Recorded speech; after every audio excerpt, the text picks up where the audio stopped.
where we got to was the crowd catching up with Paul, Jewish folks from Asia, likely from Ephesus, where we had the big riot anyway, had stirred the crowd against Paul, and now they've stirred him up again, and basically the soldiers have come to quell the riot, and they end up saving Paul's life more than likely. They're beating him to death when they come, and there's some interaction there between Paul and soldiers and crowd and such, but Paul asked for permission to address the crowd. And what we're going to read this morning is his defense of himself to his gathered, as he calls them, brothers and fathers, fellow Jews. Let's read at verse 1 in chapter 22. Brothers and fathers, listen now to my defense. When they heard him speak in Aramaic, they became very quiet. Then Paul said, I am a Jew, born in Tarsus of Cilicia, but brought up in this city. Under Gamaliel, I was thoroughly trained in the law of our fathers, and was just as zealous for God as any of you are today. I persecuted the followers of this way to their death, arresting both men and women and throwing them into prison, and also the high priest and all the council can testify. I even obtained letters from them to their brothers in Damascus, and went there to bring these people as prisoners to Jerusalem to be punished. About noon, as I came near Damascus, suddenly a bright light from heaven flashed around me. I fell to the ground, and I heard a voice say to me, Saul, Saul, why do you persecute me? Who are you, Lord? I asked. I am Jesus of Nazareth, whom you are persecuting, he replied. My companions saw the light, but they did not understand the voice of him who was speaking to me. What shall I do, Lord? I asked. Get up, the Lord said, and go into Damascus. There you will be told all that you have been assigned to do. My companions led me by the hand into Damascus because the brilliance of the light had blinded me. A man named Ananias came to see me. He was a devout observer of the law and highly respected by all the Jews living there. He stood beside me and said, Brother Saul, receive your sight. And at that very moment I was able to see him. Then he said, the God of our fathers has chosen you to know his will, and to see the righteous one, and to hear words from his mouth. You will be his witness to all men of what you have seen and heard. And now what are you waiting for? Get up, be baptized, and wash your sins away, calling on his name. When I returned to Jerusalem and was praying at the temple, I fell into a trance, and I saw the Lord speaking. Quick, he said to me, leave Jerusalem immediately, because they will not accept your testimony about me. Lord, I replied, these men know that I went from one synagogue to another to imprison and beat those who believe in you. And when the blood of your martyr Stephen was shed, I stood there giving my approval and guarding the clothes of those who were killing him. Then the Lord said to me, go, I will send you far away to the Gentiles. The crowd listened to Paul until he said this. Then they raised their voices and shouted, rid the earth of him. He's not fit to live. As they were shouting and throwing their cloaks and flinging dust into the air. Can't you see that picture? Isn't that a great picture?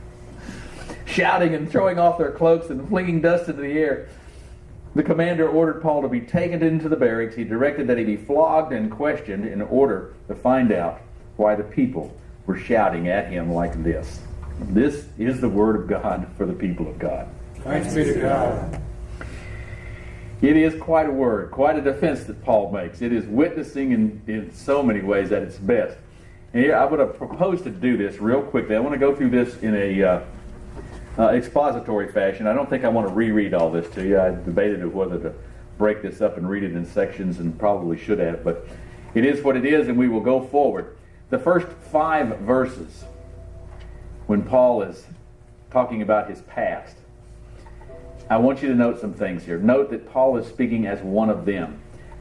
Luke makes note of the fact that he speaks to them in Aramaic. Now understand, the language of the Jew in Paul's day, Jesus' day, was Hebrew and Aramaic. But not to every Jew. That was certainly true in Jerusalem. In the diaspora, in the Jews scattered throughout the known world, that may or may not have been. A lot of Jews wouldn't have known Aramaic or Hebrew.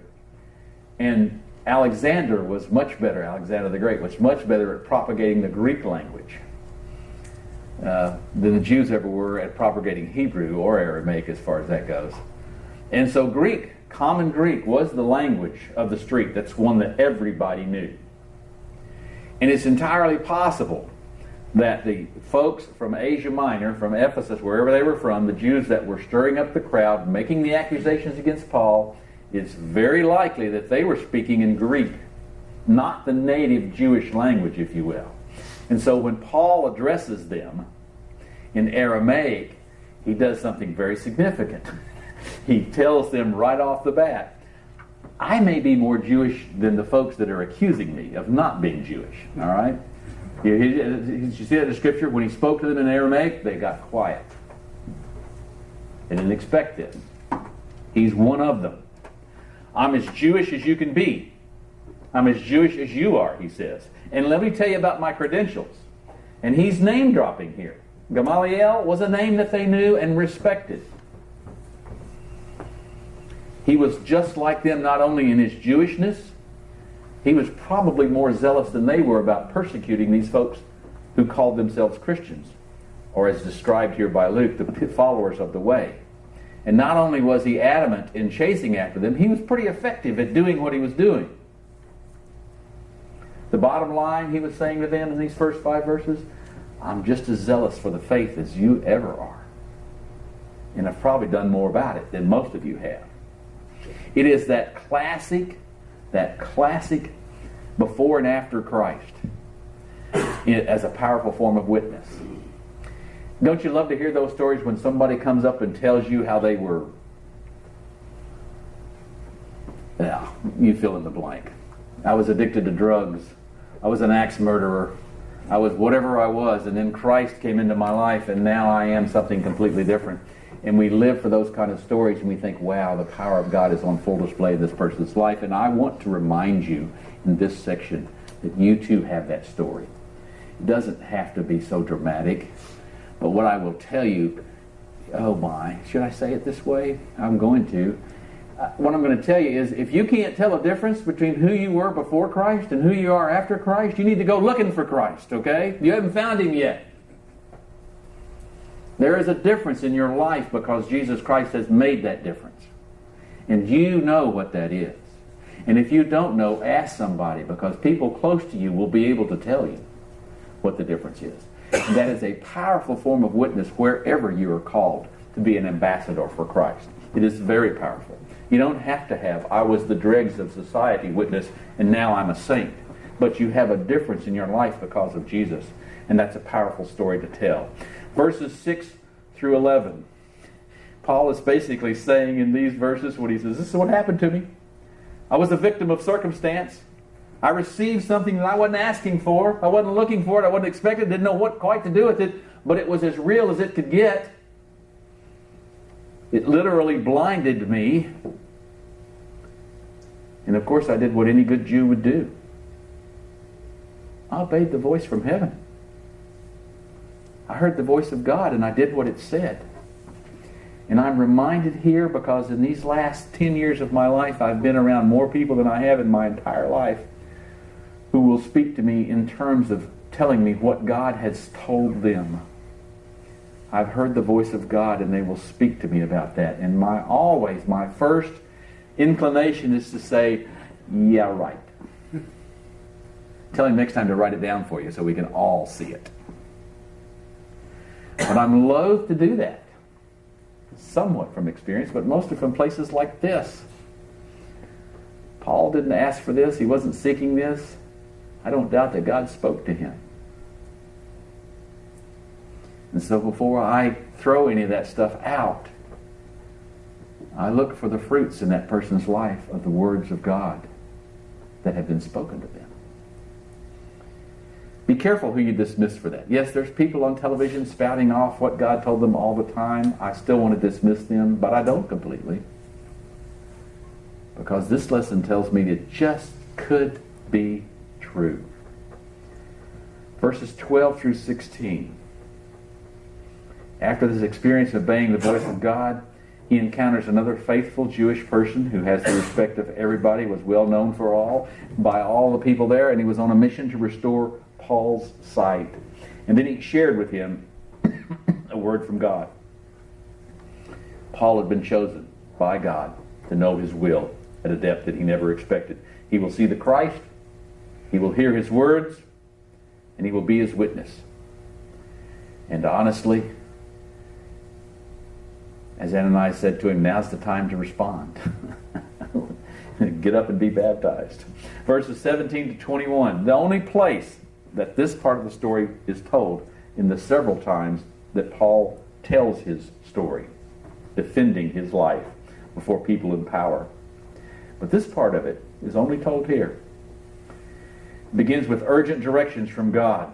Get out of Jerusalem immediately. You're in danger. Isn't it neat how we were talking about that in Sunday school? Paul barters with God. Paul says, wait a second. Check it out now. I'm as Jewish as they can be. And I was the worst offender of all. And now I'm the proclaimer of Christ. What an effective witness I would be amongst my own people. Can you doubt that? And God's response? I think I'll send you to the last place you'd want to go. I think I have in mind for you something that you don't think you would even be capable of. I think I have something for you to do that you can't imagine that God would even want it done.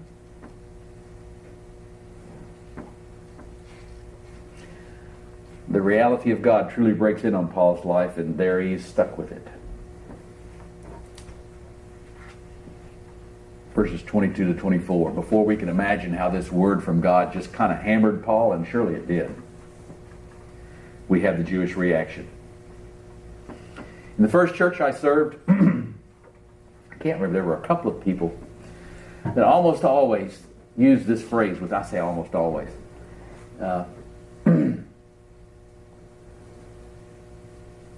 Whenever I had preached about something that maybe came too close personally to folks, they would drag out that old Southern joke, well, preacher, you went from preaching to meddling. You ever heard that? I got to tell you this. All good preaching is meddling, friends. If I didn't care about you, I wouldn't be preaching to you. And the reaction that Paul gets is the crowd returns to the frenzied mob. And the commander's response is indicative of what he thinks about this. Can you imagine? He thinks he's picking up a criminal in the midst of a crowd. It's not the criminal he thinks of. The criminal is articulate, asking him to speak to the crowd. He thinks it'll calm him down. He goes, and now he's got a riot on his hand again. But I want you to consider the dynamic that's apparent in Paul's speech as we wrap this up. He got a listen from the crowd, but only if he didn't go too far.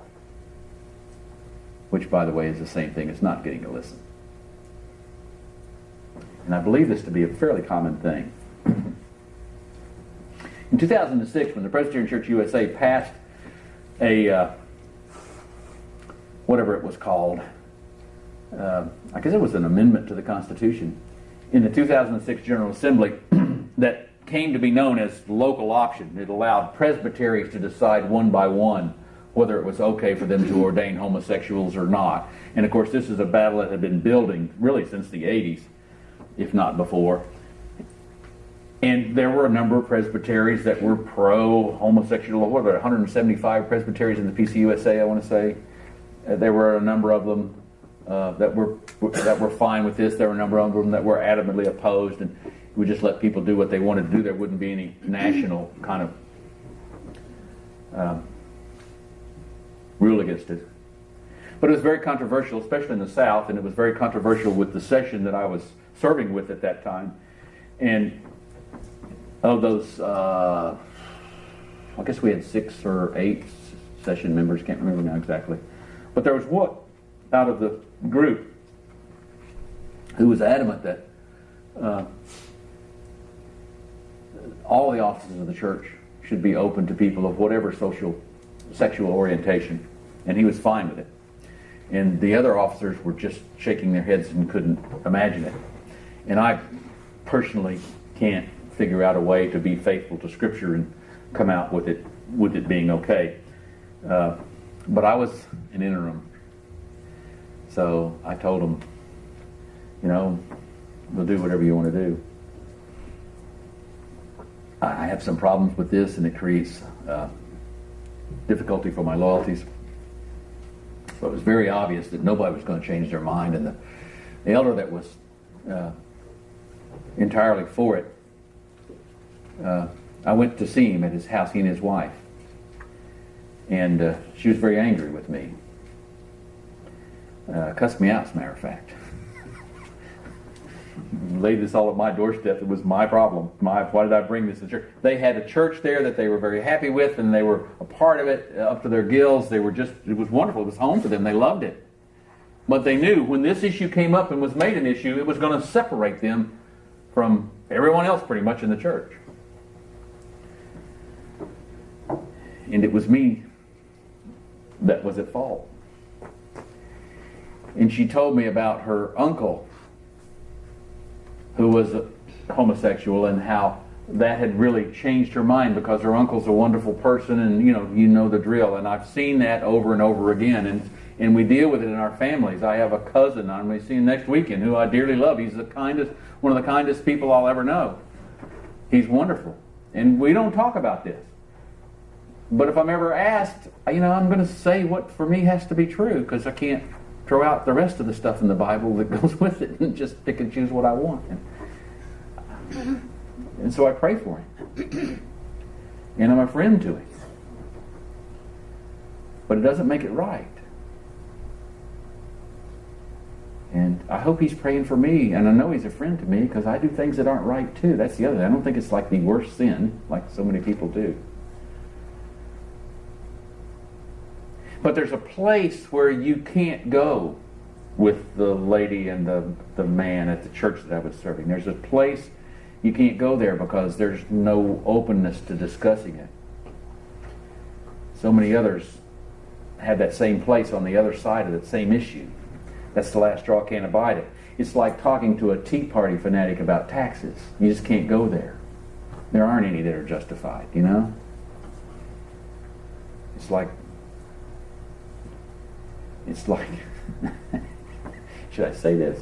It's like talking to Bill Hillary about the Georgia Bulldogs. Not interested. I don't blame him. Most of you too. I live in Georgia. I think I'm the only one here that lives in Georgia. Not that I have anything to do with the Georgia Bulldogs. I don't care about them either, but talking to a Tennessee fan about the Georgia Bulldogs doesn't work. Talk to anybody who can disagree only with a rant. We got into that in our family this past wedding trip, whenever it was. That's the world we live in, friends. And it's very convenient because it feeds our self-interest. We just don't always have the crowd with us. But I think it's more than nobody caring about civil discourse, and we live in that world. Nobody cares about civil discourse anymore. Did you catch what Luke said in verse 22? The crowd listened to Paul until he said this. Do you catch the word that Paul said that set him off? Gentiles. God sent me to the Gentiles. No God of ours would ever do that. Not going to happen. God is not about the Gentiles. He's the God of the Jews. And when you tell me that your God is sending you to the Gentiles, you're talking about the wrong God, and here we go. I'm going to fling some dust in the air. I'm going to throw my clothes off. I'm going to throw a hissy fit. Because I can't have any civil discussion about this. We can't talk about this. This is the place that I have reserved the place for me to be right, and I'm not going to hear anything to the contrary. Now, I think that dynamic is one that I know well. And I think most of us do. We probably all have those buzzwords, those places where there's no room for discussion. I hear it, and that's that. Talk to the hand.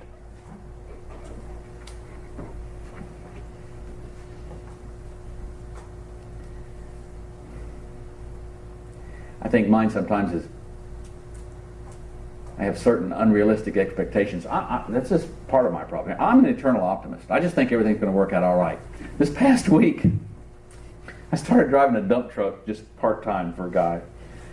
And we're delivering yard products, mulch and dirt and just all kinds of rock.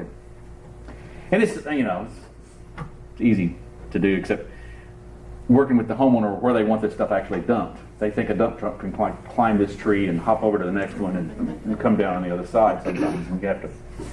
But I'm also high in mercy gifts. So if a guy's got a whole dump truck load, whatever it was, how many tons, I can't remember, of topsoil that he's wanting to spread out over a large area, and he's wanting me to get it up there where it is, and I'm thinking, I wouldn't want to haul that dirt up there in a wheelbarrow. That'd be backbreaking work.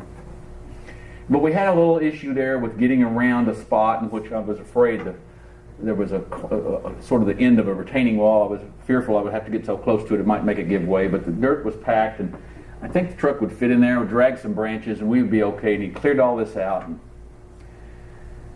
so I said, I'll try to do you a favor. I think I can get it back there. And sure enough, got it back there. It was great. It was wonderful. Only I could do that. It was really good.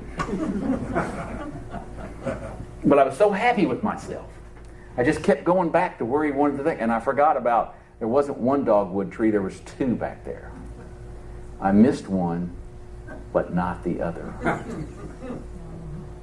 Now, if I hadn't been so happy with myself, if I hadn't been so confident in myself, if I hadn't been so certain that everything's going to work out fine, I would have stopped the truck once I got past the hard part and double-checked it and make sure I'm clear to go back. But nope. I was sailing along. Was happy. I'm right. It's the reason I'm an optimist. La, la, la, la, la, la, la. Well, his wife was furious. And he was not happy either. And it was a dogwood tree. I mean, they're sacred, aren't they? Remember the dogwood story from church camp? Yeah? So I don't know what's going to happen. I think he's satisfied now, but I will double check. Told him he would have to talk with the boss. And that if worse came to worse, if he couldn't do anything else, I would get him another dogwood tree. And I said that not having no idea what a dogwood tree costs. They're probably not cheap.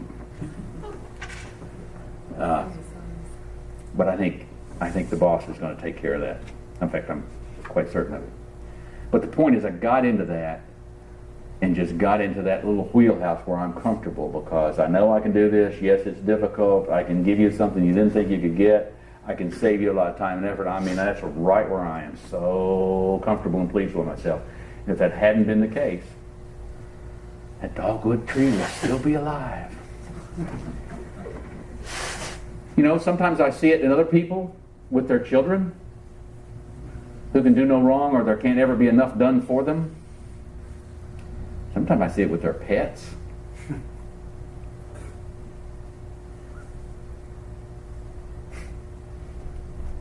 Maybe it's the personality trait that you just like to dismiss as that's just how I am. I have some of those too. But they're really not going to discuss it. We're not going to deal with this. This is either I dismiss it as unimportant or whatever, but it's important, I think, to read a text like this and ask yourself, what is that buzzword? What is that place in my life that was like the Gentiles to the Jews? If you don't know what it is, others can tell you. The closer to you they are, the more they can tell you that. You remember the story from the Crusades? We had to have soldiers in mass, and we had to make sure they were Christians, so we had mass baptisms. We would basically march them through the river, would be their first order. And do you remember the stories about how some of them would hold their swords aloft, not get them wet? Because they didn't want that to be under Christ's control. That was their theory. So that's what I'm talking about here. So there are some things in all of our lives that are reserved for us alone. We really don't want Christ to be a part of that. Because he'll make changes that are not going to be easy, will not satisfy us very well. In fact, it may involve something way less than satisfaction because it's easier for it not to allow Christ in there than it is to kind of look at it head on. And we've managed it well, we're comfortable with it, and we don't even think about it. Now, to face this takes some serious reflection, and it's usually painful. But I want you to remember where we are in the Bible, which was Paul's way of getting to this. Didn't help him get a hearing from the crowd. Paul's way of getting to this was in the courage of personal experience. This is what happened to me. I can only tell you what happened to me and how it's changed me. And maybe there's a person in your life that you can have that kind of a conversation with. Or maybe there's a person in your life that you need to ask them. You know, remember what that preacher was talking about this morning? That place that we're blind to, but everybody else sees, but we don't ever go there because there's no discussion allowed at that point. That's a scary question to ask, isn't it? I've been married 42 years. I don't want to ask Marie that. No, he doesn't.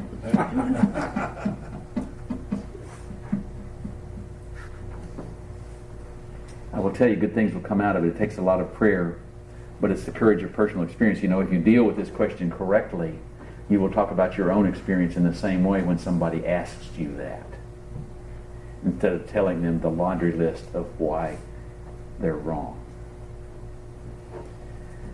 The courage of personal experience is what Paul brings to us, and he brings it to the place where most of us really don't want to go.